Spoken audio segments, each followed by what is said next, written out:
What if Ash got this cute guy or this guy instead of Pikachu? I just can't help but wonder all the ways Pokemon would turn out if Ash never got Pikachu. And I bet you won't believe what would happen if Ash got the Pokemon he was originally supposed to. For Ash to get Clefairy, he wouldn't even need to be early or late or stumble on it in the wild.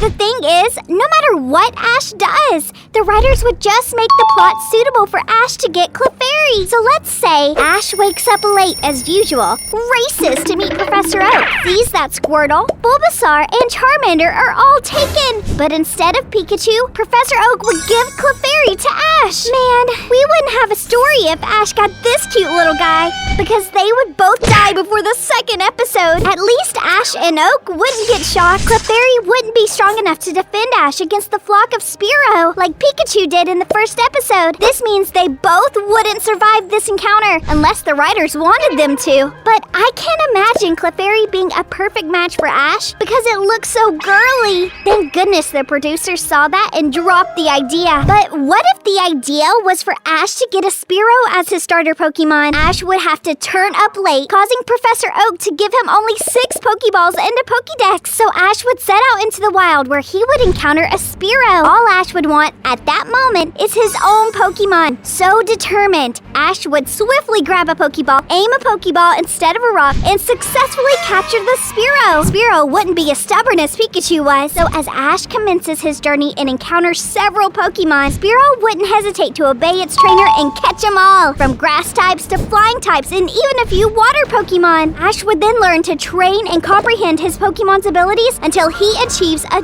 deeper understanding. Eventually, Ash would still encounter Misty while she is fishing, but this time, he would create a better first impression. Instead of stealing her bike, he would challenge her to a Pokemon battle. With the help of Spearow, Ash would easily defeat all of Misty's Pokemon, upsetting Misty and giving her no reason to follow Ash on his journey. That wouldn't stop Ash from reaching Viridian City and showcasing his Pokemon. He would then rest for the night and battle several more trainers the next day before leaving the city. But these battles would lead to a delay that would eventually lead to a Team Rocket attack. However, due to Ash's increased strength and help from Nurse Joy and Officer Jenny, Ash would thwart Team Rocket's plans, leading to their capture and arrest. For this, the young trainer would gain recognition through interviews, and as his ego grows, so would his skill with Pokemon. While Ash had a pure heart initially, it would slowly start to become tainted with ego. So Ash would continue to the league with more knowledge about type advantages, particularly the strength of fighting types against rock types. Ash would also get a tip-off that the Pewter City Gym would be easy for him. So as he approaches Pewter City with a stronger team, Ash would train and capture new Pokemon without fear or hesitation, overcome challenges easily, and amass almost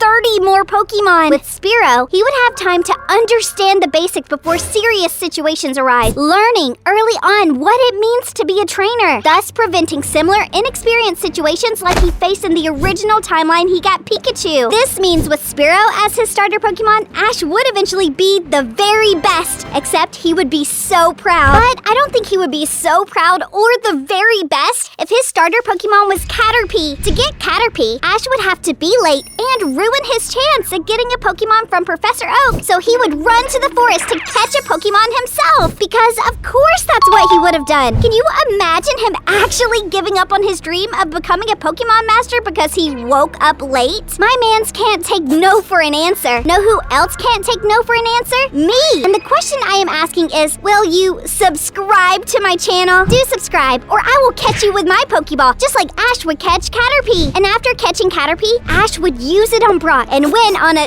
technicality like he always does. Then Ash would capture other Pokemon along the way until his Caterpie evolves to Butterfree. Butterfree being Ash's starter Pokemon wouldn't change the fact that Ash will trade the Pokemon for Raticate. So he would first make it battle in a fight it has no chance of winning, and then trade it for Eradicate. He would eventually ask for Butterfree back, but Butterfree would decide that Ash isn't worth it and even fall in love with a wild pink Butterfree. So Ash would live out the rest of his Pokemon journey without his starter Pokemon, eventually causing him to be the very worst. But I think Ash would have a higher chance at being the very best if he'd gotten Bulbasaur. For Ash to get Bulbasaur, Ash would have to wake up on time and choose Bulbasaur, who he dreamt of the night before. Unlike Pikachu, Bulbasaur would obey him right from the start, leading to a big change in Ash's journey. On his journey, Ash would capture a lot of Pokemon and immediately proceed to challenge Brock. Ash would defeat Brock easily with his grass Pokemon, learning typing much sooner and becoming a more proficient trainer quickly. In this alternate reality, Brock wouldn't join Ash, and neither would Misty. The minor plot adventures that occur in the original journey would still happen, but instead of being convoluted lessons, they contribute positively to Ash's growth. Arriving in Cerulean City, Ash would earn the Cascade Badge after defeating Misty, Starmie, and Staryu. This success would prompt Bulbasaur to evolve due to the gained experience. Gym battles would now be easier for Ash given his well-trained team. He'd still use the same team he used in the original storyline. He'd train and evolve them properly. Without Brock and Misty by his side, Ash would continue with several Pokemon, eventually encountering the group of Pikachu in the woods. Here, he'd capture a different Pikachu while still maintaining a similar team composition as he did in the original journey. But what if when he was on time for his starter Pokemon ceremony, he chose Squirtle over Bulbasaur? Having a water starter would sure help Ash go against a lot of gym leaders. After choosing Squirtle, the team would embark on a journey towards Viridian City, where they'd encounter the first wild Pokemon, a Pidgey. Excited but clueless about capturing Pokemon, Ash would learn the need to weaken Pokemon before catching them. With Squirtle's help, Ash would capture a few more Pokemon like Rattata and Spearow before reaching Viridian City. Because he now captures Spearow without any hassle, he wouldn't come in contact with Misty. At Viridian City, Ash would meet Officer Ginny, who heals his Pokemon at the Poke Center and briefs him about the Pokemon League. Without wasting much time, he then set out to explore the Viridian Forest early, which means he wouldn't encounter Team Rocket, making his journey more peaceful. While in the Viridian Forest, Ash would catch more Pokemon and have his first battle against the Samurai Trainer. With no distractions from Team Rocket, Misty, or Brock, he has a chance to learn more about Pokemon. Upon reaching Pewter City alone, Ash would learn about gym badges and eagerly challenge the Pewter City gym leader, Brock. At first, Ash would struggle with type disadvantages and overconfidence, pitting his Pidgey against Brock's Geodude before he'd switch to Squirtle, which wins against Geodude, but struggles against Onix. Squirtle would then evolve into Wartortle during the battle and manage to defeat Onix, helping Ash win his first gym badge fairly. Ash then continues his journey to the next city, having secured his first badge from Pewter City Gym. Man, if Ash got Squirtle instead of Bulbasaur, he would catch more Pokemon, travel without his usual companions, and won't have to deal with the constant presence of the Team Rocket trio tailing him. So what then could stop my mans from being a legendary Pokemon trainer? See, the thought of Ash never getting Pikachu breaks my heart, but I think getting Charmander would have charmed my heart even more. If Ash got Charmander, he would have probably gotten a stronger Charizard and had a deep bond with it. At the same time, this means Ash would never meet and keep the other Charmander in his team. Ash's Charmander would eventually evolve into Charizard. That would be his most loyal Pokemon. All of this means Ash would win the Kanto League, as it would get really personal in Ash's fight against Gary. Or should I say Charizard versus Blastoise. All of this means Ash would destroy everything in front of him in the first couple episodes of every Pokemon season. But this destruction is nothing compared to what Ash would do if he got Mewtwo. For Ash to get Mewtwo, Ash would have to be scolded by Professor Oak for being late. Oak would not give him anything, not even 6 Pokeballs or a Pokédex. Devastated, Ash would run back home and cry himself to stupor. Days would pass, and Ash would still be pained by what happened. So slowly and painfully, Ash's pure heart would give in to evil thoughts. He'd eventually get fed up with his boring life and living with his mother, so he'd head out into the wild. He'd be journeying with nothing but anger and pain in his heart until he'd come in contact with Mewtwo, who has just finished destroying the lab it was created. Instantly, they'd bond and become partners. Of course, it's Mewtwo, so Ash would not even need to capture it in a Pokeball to earn its loyalty. This partnership becomes toxic,